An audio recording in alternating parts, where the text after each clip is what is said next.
Hello students, thank you for tuning into this week's video on the Spark Your Speaking channel. Today I'm going to talk about 5 things you must do to excel at public speaking, and that if all you do are these 5 things, you are well ahead of a lot of people. My name is Kathy Lee and I am your public speaking coach. Remember to subscribe to my YouTube channel to continue to get free weekly public speaking videos and to hit the bell so that you know when I post a new one.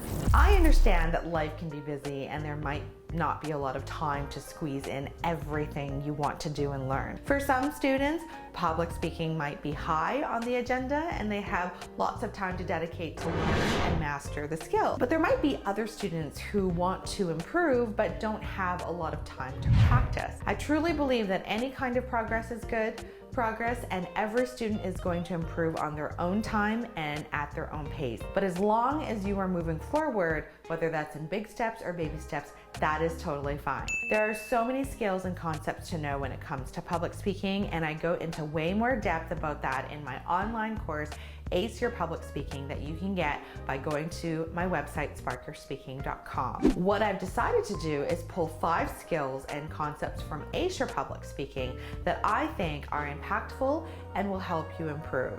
Again, if these 5 things are all you do, you can still take your public speaking skills to the next level. All right, number 1. Work on your enunciation. Remember, enunciation is the ability to speak clearly. Enunciation is one of the most crucial skills to master when it comes to public speaking. If this is the only skill you get better at, you're going to put yourself ahead of many people. Now, I wouldn't suggest that this is the only skill you practice, but I'm just saying that if you only have time for this is the one to make sure that you are able to do. Enunciation gives you credibility and makes you sound smart and confident. Immediately, if you are able to speak clearly, you are going to grab the attention of the people you're speaking to, and you're going to keep their attention. One of the ways to work on your enunciation is to do tongue twister exercises. The ones that I always go to are she sells seashells by the seashore, but you can also do red leather, yellow leather. If you're not familiar with tongue twister exercises, you can find many on the internet and they're very easy to practice. You would recite them slow at first, making sure that you would say each word and syllable slowly and clearly, and then you would start to say it faster and faster while maintaining that clarity. So let me just show you. If we're gonna do red leather, yellow leather, you would say red leather, yellow leather. Red leather, yellow leather, red leather, yellow leather, red leather, yellow leather, red leather, yellow leather, red leather, and you keep going until you mess up. Another thing you can do to practice your enunciation is to practice your speech or presentation or talk out loud. So your actual material that you're going to be, delivering. Read each word clearly and then do the same thing as you would with the tongue twister exercise. Go faster and faster each time. Over time, you'll get better at enunciation and you'll find the clarity of your delivery will improve. Number 2, pause more when you talk. The power of the pause has so much power to it. But pausing can seem awkward to a novice speaker at first because they aren't used to being comfortable in the silence. We are conditioned to thinking that we need to fill every second when we talk, but we actually don't. The best speakers out there pause quite a bit in their speeches. Actually, when you have time, find a video on the internet of someone you admire who is a great speaker and take note of the number of times they pause. There are so many reasons pausing is such an effective skill to learn and master. It helps you get rid of filler words like ahs and ums.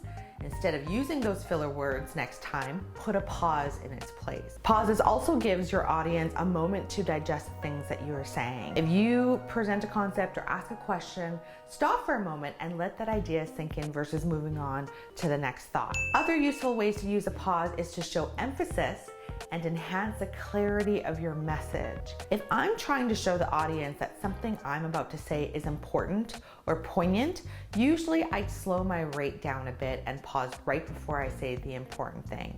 The moment of silence can invoke emotion and drive home your message when you use pauses correctly. It can make a huge impact on your audience. Number 3, slow down when you speak.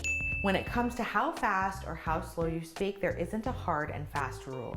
In fact, in another YouTube video, I talk about the benefits of varying your rate of speech to make your delivery more compelling. However, when you're just starting out and you're feeling a bit nervous about public speaking, I suggest that you intentionally slow down your rate.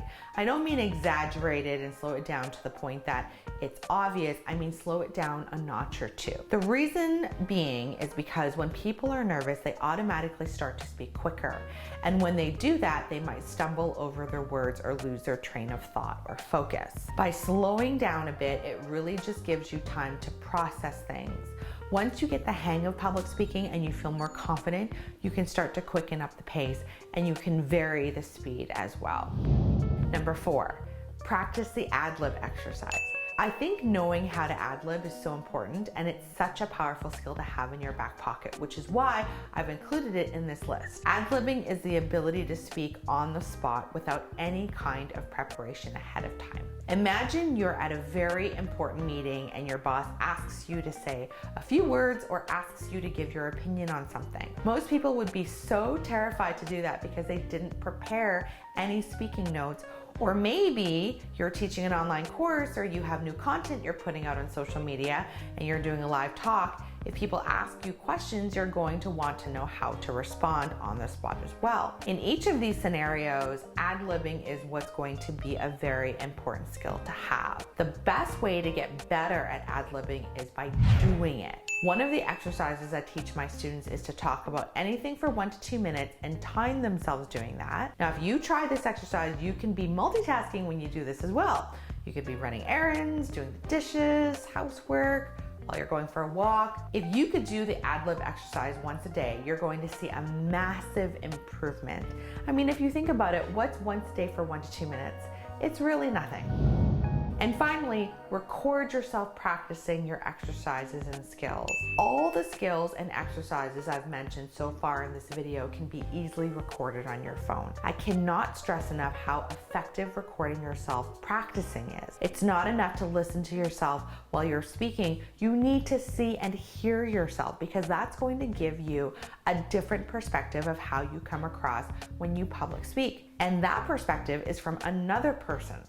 I know it's awkward at first and maybe a bit embarrassing, but who else is going to see it? Only you. Plus, eventually the goal for you is to speak in front of other people. So wouldn't it be better that you can see how you present and come across before others do? Recording yourself and watching it back is the quickest way for you to see what your weird and distracting habits are. You can figure out if you have good eye contact, body language, and posture. You can see and hear for yourself if you have lots of filler words. Furthermore, you can see and hear whether you're improving on the skills that you've learned. That's all for today, everyone. Just to recap, we talked about if you want to excel at public speaking and you don't have a lot of time, here are 5 things you can do. Work on your enunciation, pause more when you talk, slow down when you speak, practice the ad-lib exercise, and record yourself practicing your exercises and skills. If you like this video and you found it helpful, remember to hit the like button below and share it, but also subscribe to this channel so that you can continue to get free weekly public speaking and training videos. If you have any questions or topic ideas, feel free to leave a comment below. And if you would like to learn about the other public speaking programs that I have to offer, make sure to check out my website, sparkyourspeaking.com. See you next week.